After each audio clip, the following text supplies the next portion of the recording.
टंडोलायार में पोरितन जे आलमी ॾींहं ते वर्क्स एंड सर्विस ऐं हाईवे वर्कर यूनियन सिंध पारां टंडोलायार में जलसो कोठायो वियो, जंहिंमें सिंध जे मुख़्तलिफ़ इलाइक़नि मीरपुर ख़ास, हैदराबाद, मटियारी, दादू, हाला, भिटशा, सांगड़, शिदातपुर, उमरकोट, मिठी ऐं ॿियनि इलाइक़नि जे समें पोरितन शिरकत कई।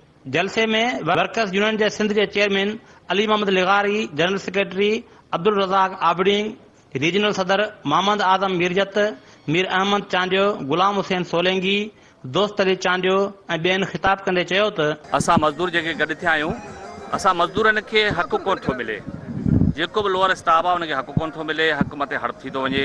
अॼु जलसो कयो आहे कि मज़दूरनि जे भलाई ऐं बहबूद जे लाइ जीअं उन्हनि खे पंहिंजा हक़ मिली वञनि।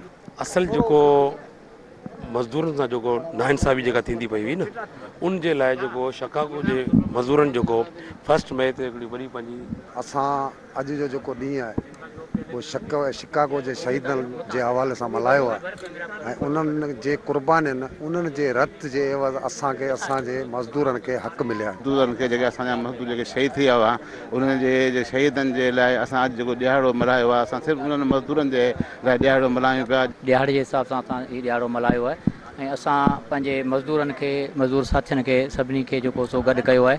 उन में तक़रीबन असांजो ठट्टो, बदीन, सांगड़, मटियारी, हैदराबाद, टंडोलायर ऐं ॿियनि ज़िलनि मां बि असांजा दोस्त अची गॾु थिया आहिनि। तक़रीब में चूंडियल नुमाइंदनि तरफ़ां शिरकत न करण ते पीपी जे मक़ामी अॻवान ग़ुलाम कादर मरी पारां पिणु चूंडियल नुमाइंदनि ते सख़्त तनक़ीद कई वई। उन्हनि जी मर्ज़ी आहे ऐं अॼु बि ॾिसो त को तव्हांजो लेबर हिते जेको MNA MPA मुंहिंजे ख़्याल में हिन गर्मी में अचण लाइ तयारु कोन। हिन मौक़े ते पोरितन पारां शिकागो जे पोरितन खे सलाम पिणु पेश कयो। कैमरामैन जान मोहम्मद समीर सां गॾु नसीर नोडियो, सिंध TV न्यूज़, टंडोलायार।